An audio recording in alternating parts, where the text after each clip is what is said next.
자, 우리가 고린도전서의 말씀을 이제 나눔에 있어서 이 지역이 어떤 지역인지 알고 넘어가는 게 중요해요. 그렇잖아요. 우리가 어디 여행을 갈 때, 특히 뭐 우리가 필리핀에 있으니까 만약에 한국에서 필리핀으로 여행을 갈 때, 한국이 지금 3월이니까 아직 춥잖아요. 필리핀의 날씨가 어떠한지, 그 지역의 어떤 시차는 어떠한지, 그 지역의 화폐는 어떠한지 미리 알아보고 준비를 해야지 온전히 잘 그 지역에 가서 이렇게 활동하는 데 지장이 없어요. 미리 알아야 돼요.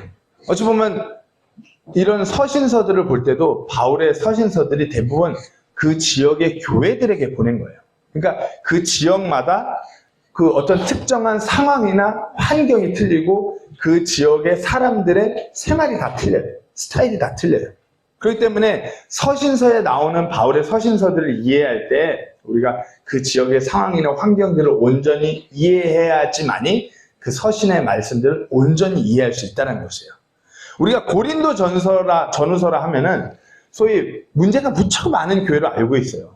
고린도 전후서의 말씀은 어떤 로마서나 갈라디아서처럼 교리적인 내용이 있기보다는 어떤 실질적으로 교회가 삶을 살아가는 데 대한 이슈들에 대한 그런 문제를 다루고 있는 성경 말씀이에요. 뭐 어떻게 교회 안에서 이런 일이 일어날 수 있지 싶을 정도로 심각한 문제가 많아요. 뭐 파당 문제 시작해서 어떤 성적인 문제부터 시작해서. 하지만 우리가 이 지역, 고린도 지역의 배경을 조금 공부하고 나면은 이래서 이런 문제가 일어났구나 이렇게 이해하면서 하나님의 말씀을 나눌 수 있는 것이에요. 그래서 오늘은 이렇게 특별히 고린도 지역의 어떤 배경 같은 걸 좀 나누고 이 교회가 개척될 때의 그 스토리에 대해서 나눠보려고 합니다. 자, 그럼 여기서 퀴즈. 어려운 퀴즈 들어갑니다. 고린도 전후서는 누가 썼을까요? 어렵다. 정호 아빠를 보면서 씩 웃고 있죠. 고린도 전후서. 오늘 본문에 나오지 않나요? 답이? 이 일들 뒤에 누가? 그렇죠. 바울. 사도 바울이 쓴 서신이에요. 고린도 전후서. 네. 그리고 고린도에 보낸 서신의 내용이 다른 서신서들 중에 가장 양이 많아요. 가장 양이 많아요. 그만큼 바울이 고린도 교회를 향해서 애정이 있었어요. 뭐 그렇다고 해서 바울이 뭐 특정하게 고린도 교회를 더 좋아하고 사랑했다라는 얘기가 아니라 뭐 이런 거 있잖아요.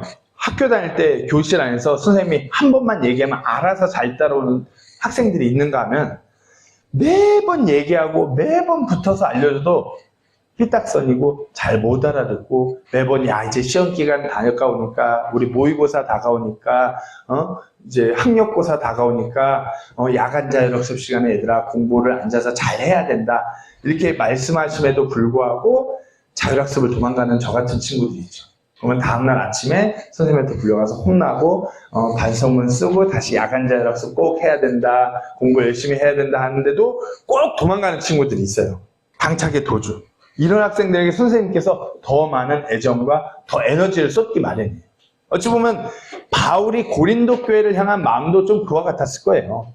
그만큼 고린도 교회에 크고 작은 여러 가지 문제들이 들려왔기 때문에 바울이 정말 할 말이 많았던 것이에요. 그만큼 다루고 싶었던 손이 많은 교회. 그렇기 때문에 고린도 전후서에 그런 많은 문제들을 다루기 때문에 양이 많을 수밖에 없는 것이고요. 자, 구체적으로 이 지역에 그와 같은 일이 있을 수밖에 없는 특징을 한번 살펴보도록 하겠습니다. 정호가 지도. 네, 정호가 자꾸 미리 넘어가려고 하는데 먼저 지리적 특징과 사회적 특징에 대해서 나눠보려고 하는데요. 고린도 지역이라 하면 여기가 고린도 지역이에요. 보이시나요? 여기. 그렇죠. 네, 잘하고 있네요. 고린도 지역 하면은 고린도는 경제적으로 부유했을까요? 아니면 빈곤했을까요? 빈곤했을 것 같아요. 그렇죠. 부유했어요. 부유할 수밖에 없는 이유는 지리적인 특징 때문이에요. 보시면은 여기가 제 지도 제가 이게 확대를 해놨거든요. 여기가 에게해, 이 아래로 지중해, 그리고 이쪽이 에이드리아 해라고 이 바닷가가 다 연결되는 요 지점에 있어갖고 두 가지 항구를 통제하는 도시가 바로 고린도였어요. 이렇게 모든 해상으로 가는 활로가 열려있는 지역. 그리고 육로를 자세히 보시면 고린도가 여기 있잖아요. 요쪽이 올림피아 지역, 아가야 지역에서 요 위로 전 대륙으로 넘어가는 길이 이렇게 좁아요. 이 통로격인 지역에 있는 도시가 고린도예요. 그러면 이와 같은 지리적 특징으로 봤을 때 어떤 업종이 가장 활발하게 돌아갔을까요? 당연히 무역이겠죠. 이 무역과 그리고 무언가를 만들어서 보내는 수공업, 그리고 많은 사람들이 이렇게 올 수 있기 때문에 관광업이 상당히 활발했던, 로마에서 아주 요충 도시로 새롭게 세워져가는 도시가 바로 고린도 도시였어요. 그렇기 때문에 도시가 상당히 이런 무역이 활발하기 때문에 부유했기 때문에 이 도시 사람들의 특징 중 하나가, 사회적인 특징은 로마의 어떤 그 법적인 지배 그 절대적으로 있기보다는 헬라어와 헬라 문화가 이 도시에 중대한 영향을 주면서 이 도시 사람들은 좀, 고린도 시민은 우리 고린도 사람들은 다른 지역과는 우린 틀려. 우린 좀 남달라. 우리는 좀 새로운 문화와 새로운 무언가를 이끌고 가는 헬라 영향권의 사람들이야. 그래서 어떤 자기들은, 고린도 사람들은 좀 특별하다는 자기 기만과 자기 과시가 상당했던 지역이 바로 이 고린도 지역이었어요. 그렇기 때문에 상당히 자기 과시와 자기 기만이 뭐예요? 남들하고 자기 자신을 비교하는 비교의식 또한 강했던 사람들이 바로 고린도죠. 야, 우리 지역 봐. 우린 돈이 많아서 이런 신전도 짓고 이렇게 신전에 1000명의 여자 사제들이 있는, 우린 이런 지역이야. 옆에 동네랑 우리랑 틀려. 그렇기 때문에 이렇게 자기 자신을 과시하고 자기 자신이 강한 사람들 때문에 교회 안에 어떤 파당 문제와 같은 어떤 가치관에서 막 수용이 안 되는 그런 일들이 일어날 수밖에 없었던 거죠. 자, 그러면 경제적인 상황, 말씀드렸다시피 지리적으로 이런 지역에 있었기 때문에 무역과 수공업, 관광업이 아주 활발했어요. 그렇기 때문에 아주 부유했었고요. 뭐 공예품 생산, 뭐 정부 통제, 뭐 이런 거였는데, 저희가 여기서 좀 더 이 경제적 상황에서 관광이 상당히 원활하게 돌아가는데, 이 관광이 원활하게 돌아갈 수 있었던 그 한 가지 원인 중 하나는, 우리가 소위 이때 로마 그러면 올림픽이 떠오르잖아요. 올림픽은 4년에 한 번씩 하는데, 이스트미안이라는 그런 경기, 그리고 임페리얼이라는 경기, 케자리안이라는 올림픽과 같은 경기가 매년 있었어요.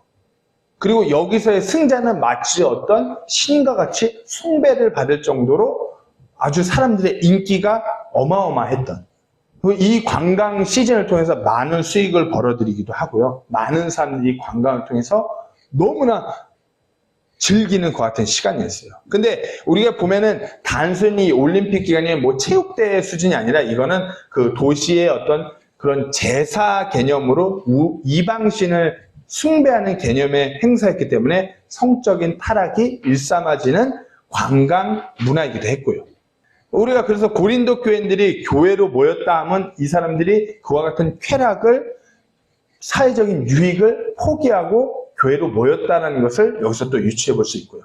지리적으로 무역이 상당히 활발해서 많은 사람들이 오간다고 그랬어요. 그러면 그 많은 사람들이 각 지역에서, 각 나라에서 이 지역을 옴으로 인해서 우리가 생각해 볼 수 있는 가장 중요한 종교적인 것이 뭐가 있을까요? 아주 다양한 이방 종교가 많았다는 것이에요. 고린도시는 진짜 이방 종교의 순례지라고 불릴 수 있을 만큼 다양한 종교, 다양한 이방 종교라 하면은 아주 성적으로 부도덕한 행위를 탐닉하는 종교가 완전히 모여있던 것이 바로 이 고린도였어요. 자, 첫 번째로 이 고린도에서 유명한 시는, 이거 아까 제가 파트렸는데, 아까 이스트미안, 캔드리안, 임페리얼 그런 경기 장면 모습들이에요. 그럼 더 넘어가 주세요. 첫 번째로 유명한 신이 아폴로예요. 아폴로. 그리스 신화에서 나오고, 뭐 애들 만화에서 뭐 비행기 이름으로도 막 나오고 그런 아폴로 있잖아요. 그 아폴로. 뭐 제우스 신의 아들, 뭐 태양 신의 아들이라고도 하는 아폴로. 아폴로는 소위 예언의 신으로서 그 바울 시대에 예언이 만연되고 있었어요. 악한 영의 예언. 고린도 교회에서 뭐 아이를 갖게 되고 어떤 아이를 갖게 되는 이런 예언을 이 아폴로 신전에 가서 사제들한테 묻는. 그리고 이 아폴로를 경배하는 행위도 성적인 타락이에요. 그 다음은 이제 데미테르. 이 데미테르는 은밀한 제사 의식으로 유명한 여신 중 하나예요. 젊은 여인들이 수종을 드는데 이 그 조그마한 방에서 제사 의식을 하는데 음란한 행위를 그런 오락으로서 연극으로서 하는 제사를 드리는 이방신 중 하나가 이 데미테르예요. 그리고 그 다음은 아프로디테. 이거 뭐 해상의 여신이라고 기억하는데 다산의 여신이라고도 불리고 하는데 아프로디테가 엄청 부자 그런 신으로 통했어요. 그래서 이 신전에 1000명이 넘는 여자 사제라고 해서 무슨 뭐 천주교 수녀처럼 그런 게 아니라 소위 창녀들이 1000명이 이 신전 안에 있으면서 그런 성적인 부도덕한 행위를 함으로 인해서 이방신을 경배하는. 그렇기 때문에 어마어마하게 많은 돈이 이 신전에 쏟아져 왔던 것이에요. 그래서 대부분의 이방신들이 너무나 성적으로 타락했기 때문에 이 시대에도 고린도 지역으로 뭐 무역업을 하러 가던 관광을 하러 가는 남자들은 부도덕하다, 바람직하지 않다라고 속담이 돌 정도로 성적으로 타락한 도시. 그 이유는 우상숭배 때문에. 그리고 마지막 신 아스클레피오스. 이 문양이 뭔지 아세요? 알아. 뭐예요? 우리 기독교 사이드에서는 모세가 노뱀을 지팡이 껴서 들었을 때 이거 보고 뭐 이게 나았다 그래서 병원의 심볼이나 뭐 그런 게 다 모세의 노뱀이라고 얘기하는데, 믿음이 없는 사람들은 이 그리스 신화에서 아스클레피오스라는 이 치유의 신이 여기 지팡이에 뱀이 이렇게 있는 걸 들고 있잖아요. 이거라고 그렇게 얘기해요. 그렇게 그런 전설로 쭉 내려져 왔고요. 그 치유의 신, 이 치유의 신을 또 고린도에서 섬겼던 것이에요. 그 대부분의 이것이 WHO 문양이고요. 뭐 의사협의회 문양이고요. 뭐 보건협의회, 뭐 군대, 뭐 군의사협의회, 뭐 이런 거 전부 다 이 아스클레피오스. 이 아스클레피오스는 치유의 신이에요. 그렇기 때문에 그 이 신전 주변에 그 치유를 할 수 있는 그런 목욕시설, 온천과 같은 시설이 있는데, 제가 이전에도 말했지만 로마 시대의 목욕시설은 성적인 타락이에요. 여사제들과 함께 뭐 목욕을 하면서 치유를 얻는, 그만큼 성적인 타락이 이루어지는 그런 우상숭배를 일삼는 것 중에 하나였어요. 한번 생각해 보세요. 고린도의 이 모든 이 엄청나게 많은 이방 신들은 전부 다 성적인 타락으로 이어지는. 그래서 영어로 골린티아나이즈라는 단어가 있어요. 이거는 그 창녀와 같다, 성적인 타락을 한다, 이와 같은 단어로 골린티아나이즈라고 할 정도로 고린도는 그만큼 성적으로 타락했던 도시였어요. 하지만 우리가 한번 생각해보세요. 물질적으로 너무나 부유하고 풍부했어요. 사람들이 아주 자기 교만에 빠져 있었어요. 성적으로 정말 이로 말할 수 없는 그런 죄를 짓고 있는 지역이었어요. 한편으로 보면 어땠을까요? 복음이 절실하게 필요한 지역이었어요. 그것이 바로 고린도. 자, 이런 고린도 지역에 개척을 하러 누가 처음에 발을 디뎠을까요? 누가 처음에 발을 디뎠을까요? 이 고린도 지역에. 오늘 본문에 읽었잖아요, 1절에. 그렇죠. 오늘 본문 1절에 이와 같은 지역에 바울이 홀로 예수 그리스도의 복음을 전하고자 도착했어요. 오늘 본문 1절을 제가 다시 한번 읽겠습니다. 이 일들 뒤에 바울이 아테네를 떠나 고린도로 가서, 이 일들 뒤에 아테네에서의 사역 뒤에 고린도로 바울이 왔어요. 홀로. 근데 이 사도행전 17장에서 아테네에서 사역을 읽어보면은 아테네에서의 사역도 바울이 결코 쉽지 않았어요. 바울이 전한 복음을 듣고 회심하기보다는 엄청난 그 조롱과 핍박이 따랐어요. 그리고 떠날 수밖에 없었던 이유는 더 이상 그것을 전하는 것이 불가피했기 때문에 바울이 그 지역을 떠나서 고린도로 옮겨온 것이에요. 그것도 혼자, 급하게. 다른 일행들을 만나고 내려온 것도 아니고. 바울이 어떨까요? 실패감이 몰려오고 좌절이 몰려와요. 막 이런 일 뒤에 포기할까? 이런 어떤 자괴감이 오는 것이에요. 나 이거 받고 이거 어떻게 이룰 수 있지? 근데 바울이 이 일들 뒤에 이렇게 아테네에서의 사역이 실패하고 뭔가 잘 안 풀리는 것 같고 막 포기하고 싶고 낙심될 이런 상황에 포기하기보다는 하나님의 그 위대한 일을 계속해서 이어나가고자 예수 그리스도의 그 은혜의 복음을 전하고자 다시 또 시작하는 것이에요.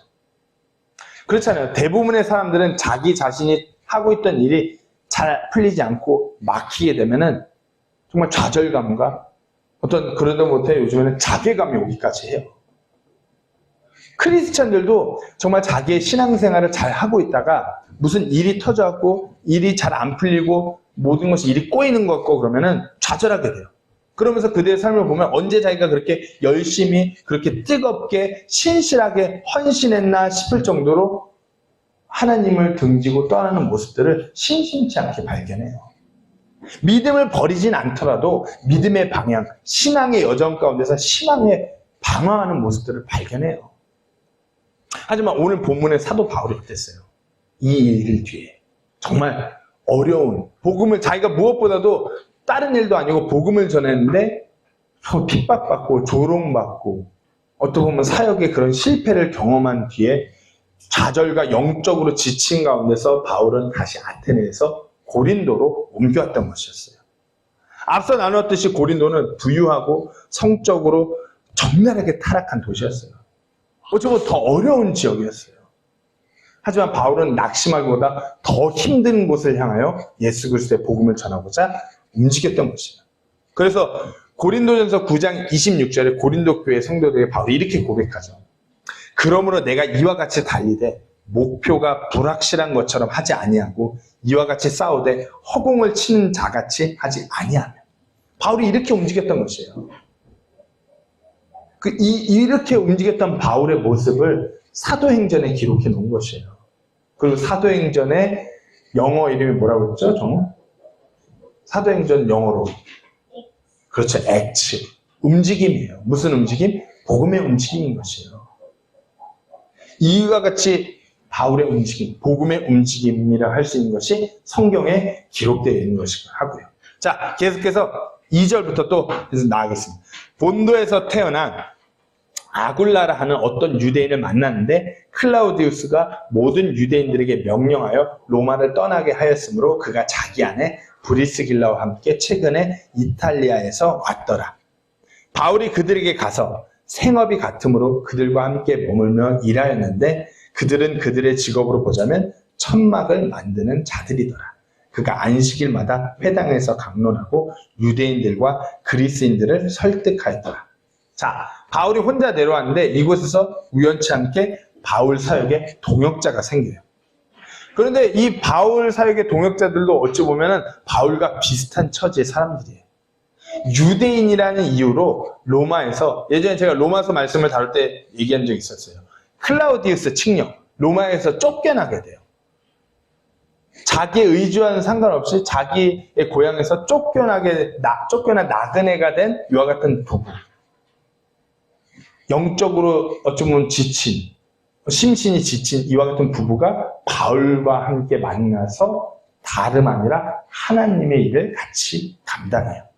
이들이 생업이 같음으로 함께 일하였다는 것은 이들이 정말 사업수완이 좋아서 이런 게 아니라 그만큼 어떤 다른 교회나 어떤 누군가로부터의 후원을 받아갖고 생활할 수 있는 상황도 아니었음을 의미해요.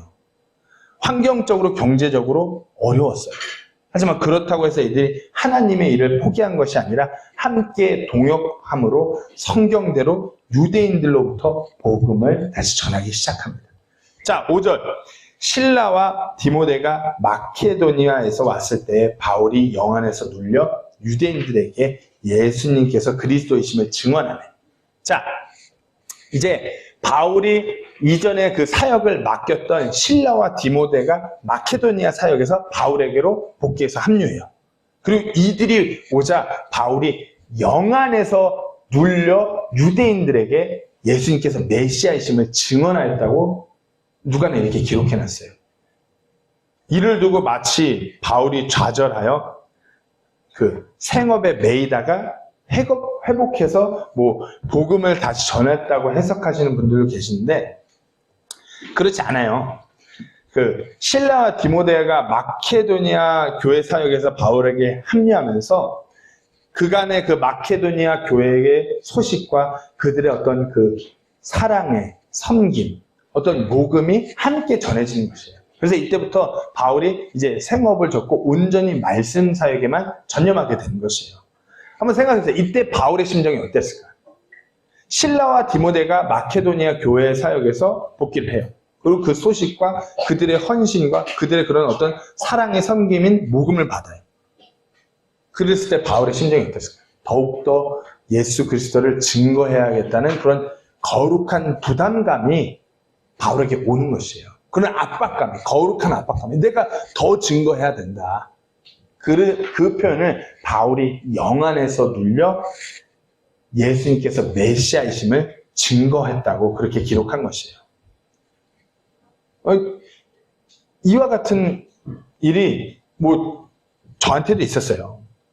그렇잖아요. 저희가 2020년 3월에 우리 교회가 여기 세워졌는데 복음을 이곳에서 선포하겠다고 이런 일들을 하겠다고 머릿속을 그리고 들어왔는데 뜻하지 않게 팬데믹이 와요. 계획했던 것은 다 뭐 그렇게 되고 코로나 상황으로 해서 가족은 떨어지고 살고는 어려운 상황으로 치닫고 몇 없는 형제들 가운데서 뭐 하나둘씩 또 한국으로 떠나가요. 그럴 때 이제 목사님들의 그 권면과 위로, 그리고 성도님들의 기도, 그리고 그 어려운 상황 가운데서 한국도 코로나로 인해서 쉽지 않은 상황이었음에도 불구하고 성도님들이 잘 선교지에서 섬길 수 있도록 모금을 해서 또 보내주기도 해요. 이번에 또 태풍 피해 복구를 위해서 적지 않은 금액을 섬겨준 교회는 10명이 채 되지도 않는 교회였어요. 그런 교회가 이렇게 섬겨주시면서 또 위로해 주시면서 권면해 주실 때 영에서 눌려갖고 그런 거룩한 압박감에 의해서 내가 정말 포기하기보다는 더 하나님의 일을 해야지. 그와 같은 마음이 드는 것이에요. 그게 영 안에서 눌리는 것이에요. 뭐 영 안에 눌리는 것이 무슨 나쁜 표현이 아니라는 것이에요. 바울이 그래갖고 이 모든 것을 전해받고서 영 안에서 눌려갖고 유대인들에게 예수 그리스도를 그렇게 전하게 된 것이에요. 그리고 이어서 본문 6절에 그렇게 전하게 되니까 어떻게 해요? 그들이 스스로 반대하고 신성 모독함으로 그가 옷을 털며 그들에게 이르되 너희 피가 너희 머리에 돌아갈 것이요 나는 깨끗하니 이제부터는 내가 이방인들에게 가리라 하니라. 여기서 무슨 유대인 이방의 복음이 옮겨지고 이런 교리적인 부분이 아니라 우리가 이때 바울의 상황이 어떠한가를 한번 보셔야 돼요. 앞서 나누었던 어떤 사역의 실패로 오는 자괴감, 좌절감이 또 몰려오는 시점이에요. 그러니까 어떻게 해요? 바울이 또 이제 아테네에서처럼 또 이러는구나. 이게 진짜 안 되는 건가? 이제 그만 접어야 되나? 이와 같은 생각을 하기보다 어떻게 해요? 바울은 그래 계속해서 나가자. 이제 이방인들에게로 복음을 전하고자 마음을 잡는 것이에요. 어찌 보면 우리가 세상적인 눈으로 사람의 눈으로 가시적인 시각으로 봤을 때 바울의 사역은 실패했어요. 영 안에서 눌려갖고 유대인들에게 그리스도를 선포했는데 그들이 신성모독해요. 그렇죠. 실패한 거죠. 그러자 바울이 그래 그러면 내가 이방인들에게 가서 복음을 전해야겠다. 세상의 사람의 눈으로 가시적인 시각에서 실패했지만 하나님의 영적인 시각에서의 바울은 성공한 것이에요. 끈을 놓지 않고 계속해서 하나님의 일을 이루고자 나아갔던 것이에요. 그리고 이런 바울을 하나님께서 사용하시기 시작해요. 본문 7절부터 보겠습니다.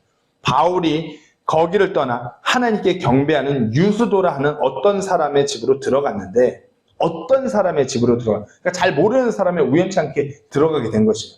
그의 집은 회당에 바싹 붙어 있더라. 회당과 가까운 집이었던 것이에요. 회당의 우두머리 치이자 그리스도가 자기의 온 집과 함께 주를 믿었으며 고린도 사람들 중에 많은 이들도 듣고 믿어 침례를 받았더라. 결국 포기하지 않고 신실하게 복음을 선포한 바울을 통해서 유대인 회당의 7위자. 자, 유대인 회당의 7위자면은 누구라고 했죠? 예전에? 종아. 유대인 회당의 7위자면 어떤 사람인 것 같아요? 회당의 7위자. 하만 안 믿어? 아니, 회당은 하나님의 말씀을 선포하는 장소예요. 네. 회당의 7위자. 그렇죠. 그런 제사장들까지도 오르는 대빵이죠. 그냥 소위 말해서 최고 종교 지도자죠. 회당의 7위자. 그러니까 이 하나님의 말씀, 유대인들의 그런 모임을 이렇게 좌지우지하는 그 사람이에요. 종교적 최고 지도자. 그 사람이 구원받는 놀라운 역사가 일어난 것이에요. 어떻게 해요? 바울이 그럼에도 불구하고 계속해서 하나님의 말씀을 전하고자, 은혜의 복음을 전하고자 나아갔을 때 하나님께서 바울을 들어서 사용하시는데, 놀랍게도 가장 바울을 핍박하고 그 복음을 멸시했던 그 유대인들 중에 최고 종교 지도자가 구원받는 놀라운 역사가 일어난 것이에요. 구원받고 침례 순종해요. 그리고 우리가 아까 말씀드렸다시피 여기서 보면 하나님의 섭리가 있는 것이에요. 바울이 어떤 사람으로 집에 들어가요? 잘 모르는 사람이에요. 근데 그 집이 회당하고 붙어 있어요. 바울이 거기서 예수 그리스도께서 메시아임을 그 집에서 또 선포하니까 회당의 가장 우두머리인 그 사람이 어떻게 우연치 않게 지나가다가 그것을 듣게 되고 구원받는 놀라운 역사가 일어난 것이에요. 바울이 어떻게 자기 의지하고 회당에 가서 유대인들하고 강론할 때는 이와 같은 일이 일어나지 않았는데 신실하게 그저 삶 가운데서 그 일을 감당하고 있다 보니까 이와 같이 놀라운 일이 일어난 것이에요. 그러면서 그 영향력이 퍼져나가요. 고린도 사람들이 또 계속해서 구원받아요. 분위기로 보면은 이제 해피엔딩으로 가는 듯한데 다음 본문에서 9절 10절에서는 이렇게 기록되어 있습니다. 그때 어떤 때죠? 그때는 그때 지금 분위기상으로 그때 어떤 때예요? 8절에서 무슨 일이 있었죠? 그렇죠. 회당의 7위자가 구원받고 고린도 사람들이 막 믿고 놀라운 역사가 드디어 이제 바울의 사역에 열매들이 막 드러난 그때 주께서 밤의 환상으로 바울에게 말씀하시되 두려워하지 말고 말하라. 침묵하지 말라. 내가 너와 함께 있으므로 아무도 너를 공격하여 해치지 못하리니 내게는 이 도시에 많은 백성이 있느니라 하시더라. 그때 뭔가 그렇잖아요. 많은 열매들이 있었는데 해피엔딩인데 하나님께서 친히 바울에게 환상으로 나타나서 말씀하셨어요. 두려워하지 말라. 너가 전해야 될 것을 단단히 계속해서 전해라고 말씀하시는 것입니다. 한번 생각해 보세요. 유대의 최고 종교 지도자가 회심했어요. 그리스도인이 되었어요. 예수님께서 메시아라고 시인하는 것이에요. 그러면 다른 유대인들이 우리 7위자가 믿었으니까 우리도 옳다구나 다 같이 그리스도가 믿었으니까 우리도 다 믿어야 돼 이렇게 믿었을까요? 이제 이때부터는 전쟁인 것이에요. 야, 유대인 7위자도 넘어갔대. 이때부터는 전쟁이에요. 아주 바울을 집어삼키려고 혈안이 되는 것이에요. 제가 드디어 한껏 올렸다. 우리 7위자 그리스도를 회심시켰다. 그러니까 유대인들이 눈에 불을 켜고서 이제 바울을 핍박하기 시작하는 것이에요. 그때. 그러니까 이제 바울이 인간적으로 두렵고 떨리고 지치고 기진해지는 것이에요. 그러니까 하나님께서 친히 나타나는 것이에요. 그래서 말씀하시는 것이에요.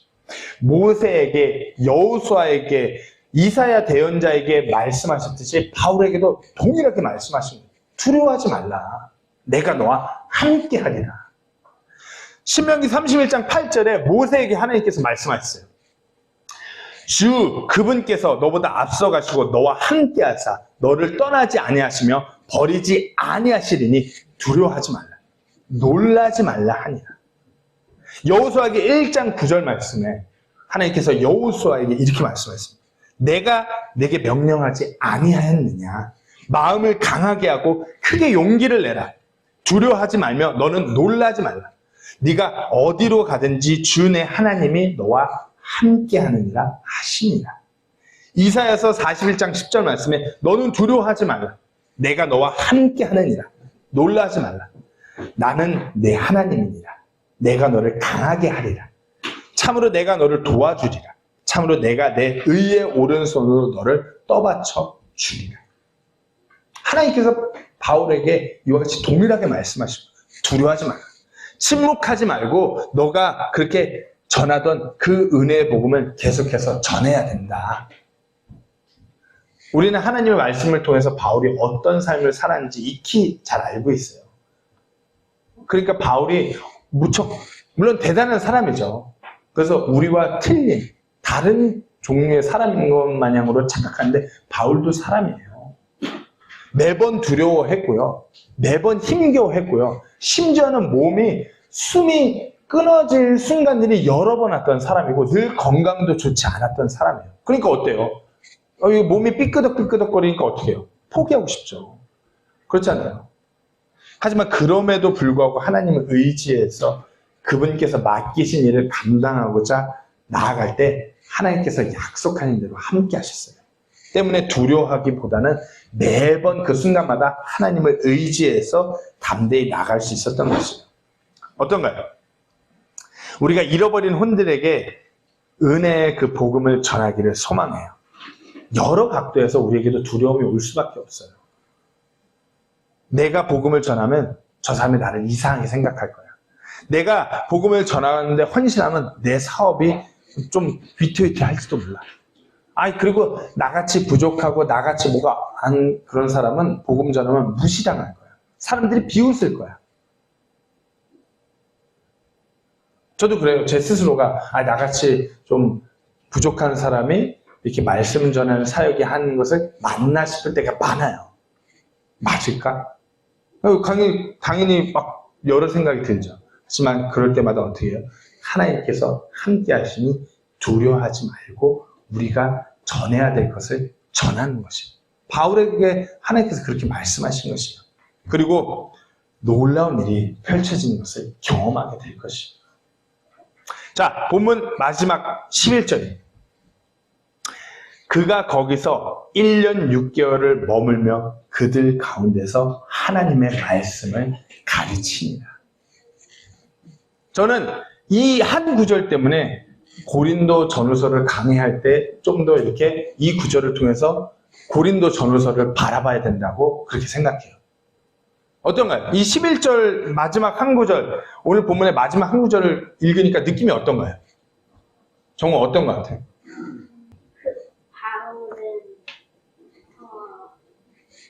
어떻게 하나님 말씀을 많이 잘 들을지 모르겠어요. 이 11절 한 구절만 읽으면 어떤 것 같으세요? 느낌이? 바울이 이제 여기서 1년 6개월이라는 시간을 머물며 그들 가운데서 하나님의 말씀을 가르쳤대요. 1년 6개월이라는 시간. 에베소를 제외하면 어쩌면 가장 긴 시간을 머문 거이기도 해요. 이 구절이 마치 해피엔딩으로 보이시나요? 어때요? 해피엔딩 같은가요? 그렇잖아요. 이제 여기서 개척이 됐어요. 고린도 교회가 그리스보라는 회당의 치리자도 회심해서 고린도 교회가 개척이 됐어요. 이게 해피엔딩과 같은 말씀일까요? 일시적으로 마치 해피엔딩으로 보일 수 있어요. 이제 앞으로 우리가 고린도 전서를 계속해서 강의해서 나갈 거니까 말씀을 드리자면 한번 생각해 보세요. 1년 6개월 동안 당대 최고의 성경학자 바울이 하나님의 말씀을 가르쳤어요. 그러니까 고린도 교회는 1년 6개월 동안 전 세계 최고의 성경학자 바울하고 성경 공부를 1년 6개월 동안 밤낮으로 한 것이에요. 그런데 어쩌죠? 교회 안에 각종 교리적인 문제, 각종 생활의 문제, 어떤 성적인 타락의 문제, 어떤 은사의 문제, 갖가지 문제들이 교회 안에서 일어났어요. 당대 최고의 성경학자 바울과 1년 6개월 동안 성경 공부를 했음에도 불구하고 그런 문제들에 대해서 다룬 서신이 고린도 전후서예요. 세상에 완벽한 교회는 없어요. 아무리 그 교회가 성경적인 지식과 성경에 대해서 많이 알고 있다라고 해도 완벽한 교회가 아니라는 것이에요. 하나님의 말씀을 통해서 계속해서 순종하고 깨져야 되는 불완전한 교회인 것이에요. 아무리 사도 바울이나 대단한 사도로부터 긴 시간 말씀을 배운 교회라고 해도 이와 같이 엄청난 차마 교회 안에서 어떻게 이럴 수가 있어라고 싶은 문제들이 교회 안에서 생기는 것이에요. 어찌 보면 이 고린도 교회의 모습이 지금 현재 소위 잘 나가는 나라 대한민국 교회의 모습이기도 해요. 그렇잖아요. 대한민국에 뭐가 있어요? 근데 대한민국이 어마어마하게 부유해요. 많은 어떤 무역, 수입, 수출입에 있어서 어떤 IT 부분에 있어서 반도체 부분에 있어서 대단한 나라예요. 부유해요. 하나님의 말씀에 대해서도 열심히 있고 하나님의 말씀에서 엄청나게 많이 아는 나라가 대한민국이에요. 대한민국 성도님들의 말씀을 아는 수준은 엄청나게 높아요. 그런데 어떤가요? 교회 안에 교리적인 문제가 많고요. 어떤 잘못된 은사적인 문제가 많고요. 교회 안에서 어떤 생활의 문제, 성적 구도독의 문제, 그런 것들이 다 교회 안에서 나와요. 고린도 교회는 말씀드렸다시피 어떤 로마서나 갈라디아서처럼 교리적인 부분보다 실질적인 교회의 문제들을 다룬 서신이에요. 우리가 이제 앞으로 이 고린도 전후서의 서신을 통해서 교회 안의 문제들, 하나님께서 이런 문제들을 어떻게 치료하기를 원하시는지 이 서신을 통해서 앞으로 배워나가기를 소망합니다. 그리고 우리가 이와 같이 이 고린도 교회의 모습을 반면교사 삼아서 더 하나님께서 원하시는 교회로 성장하는 우리 모두가 되기를 또한 소망합니다. 오늘은 이렇게 마치도록 하겠습니다.